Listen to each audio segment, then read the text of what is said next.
Details చూస్తే కాంగ్రెస్ ప్రభుత్వంపై కేటీఆర్ మరోసారి విమర్శలు గుప్పించారు. పేదలను ఇబ్బందులు పడుతున్నారని ఆయన ట్విట్టర్లో మరోసారి పేర్కొన్నారు.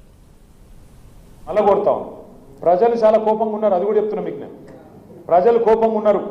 కాంగ్రెస్ ఓడవడన్న ప్రచారానికి వస్తే తన్నట్టే ఉన్నారు. నిజంగా చెప్తున్నాను. సెక్యూరిటీ లేకుండా రేవంత్ రెడ్డి దొరికినా కూడా తంతారు. గట్టున్నది కదా. నేను ఉత్తగా చెప్తలేను, నేను చూస్తున్నా. నిజంగా చెప్తున్నా. ఆ వీడియోలలో తిట్టుడు ఏందా నాకు అర్థం కాదు. నేను గిన్ని తిట్లు ఉంటాయని కూడా తెలియదు నాకు. ఇంకోడు కూడా అయితే ఆయన బకెట్లో నీళ్ళు పోసుకొని అలా దుంకి చచ్చిపోతుండు. రేవంత్ రెడ్డి కాబట్టి బతుకుతుండు, కానీ ఇంకోటి కూడా అయితే ఎప్పుడో చచ్చిపోతున్నాడు తిట్లకు. అరే అరే అరే ఏం తిట్లు అవి, ఏంది అది? తెలుగు భాషలో గిన్ని తిట్లుంటాయని కూడా ఎక్కలేదు నాకు. గన్ని రకాలుగా తిడతాను. అది ఎవరు తిట్టేది మళ్ళా? 80 ఏళ్ళోళ్ళు 90 ఏళ్ళోళ్ళు.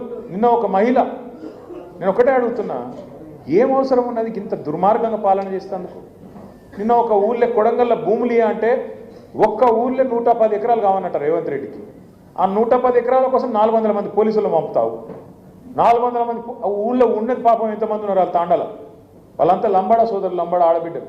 వాళ్ళ మీదకి మొన్ననే పగబట్టి 40 మందిని 40 రోజులు జైలుకి పంపిండి. 40 మందిని మళ్ళీ సిగ్గు లేకుండా మళ్ళీ అదే ఊరికి 400 మంది పోలీసులను పంపి ఇది పోలీస్ రాజ్యం అన్నట్టు హుకుమత్ చేస్తూ ఉన్నాడు. ఇంకోవైపు పేదవాడి సంక్షేమం చూసిండు, కళ్యాణ లక్ష్మి ఆగకుండా చూసిండు, మీకు నెల నెల వచ్చే పెన్షన్ పైసలు ఆగకుండా చూసిండు. ఇంత బాగా చూసుకుంటే ఈయనేం చేసిండు రేవంత్ రెడ్డి?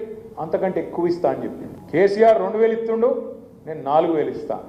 కేసీఆర్ రైతు బంధు 10,000 ఇస్తుండు, నేను 15,000 ఇస్తాను. కేసీఆర్ కళ్యాణ లక్ష్మి 1,00,000 ఇస్తుండు, మీదికెళ్ళి తులం బంగారం ఇస్తా అని చెప్పిండు. కేసీఆర్ బిడ్డ ఉడేటప్పుడు ఇస్తాడు కళ్యాణ లక్ష్మి, నేను నువ్వు లగ్నపత్రిక పెట్టుకోగానే ఇస్తా అన్నాడు. దీన్ని మాటలు చెప్పి ఫ్రీ బస్ అని, అల్లం అని, బెల్లం అని, రుణమాఫీ అని 420 హామీలు ఇచ్చి ఆఖరికి ఇవాళ అత్యవసర మార్కులతో వచ్చిండు, ముఖ్యమంత్రి అయింది. కానీ ఇవాళ ఏమైందో తెలంగాణ ప్రజలకు సంవత్సరం లోపల అందరికీ అర్థమైంది. కాగజ్ నగర్ కావచ్చు, అలంపూర్ కావచ్చు, ఆదిలాబాద్ కావచ్చు, నారాయణఖేడ్ కావచ్చు, కోదాడ కావచ్చు, భద్రాచలం కావచ్చు, నలుమూలల తెలంగాణలో అందరికి ఒక విషయం అర్థమైంది. రేవంత్ రెడ్డి కాంగ్రెస్ ప్రభుత్వం వీళ్ళు మాటల మనుషులే తప్ప చేతల మనుషులు కాదు. తీసుకుపోయి మహారాష్ట్రలో కాకుండా అంట. నీకు ఇంత గొప్పడు దొరికింది. మీకు చదువుకున్నాడు, డాక్టరు, ఏమైనా మాట్లాడితే కొంత జ్ఞానంతో ప్రజలు ఏమనుకుంటారో సోయితో మాట్లాడనా లేదా? అందుకే గిసొంటోళ్ళు మధ్యలో ఇవాళ కాగజ్ నగర్ నలిగిపోతుంది.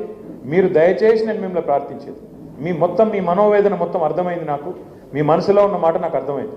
నాకు ఏం అర్థం కాకుండా ఉండడానికి ఏం లేదు. కుల్లా సాఫ్ చెప్పింది మీరు.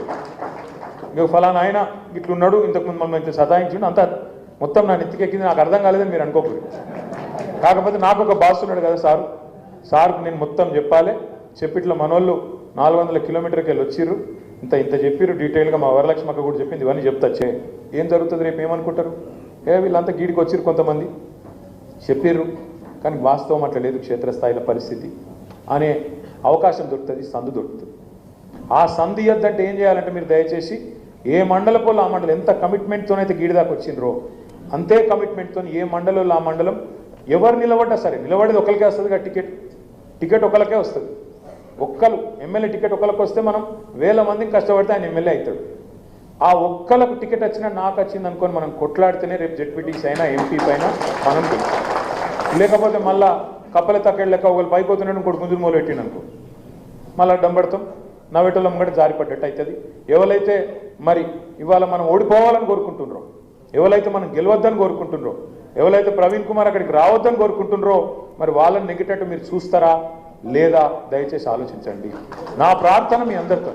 నాకు మళ్ళా మీకు చెప్తా ఉన్నా, ఖచ్చితంగా రాబోయే రోజుల్లో మళ్ళీ కేసీఆర్ గారు ముఖ్యమంత్రి అవుతారు.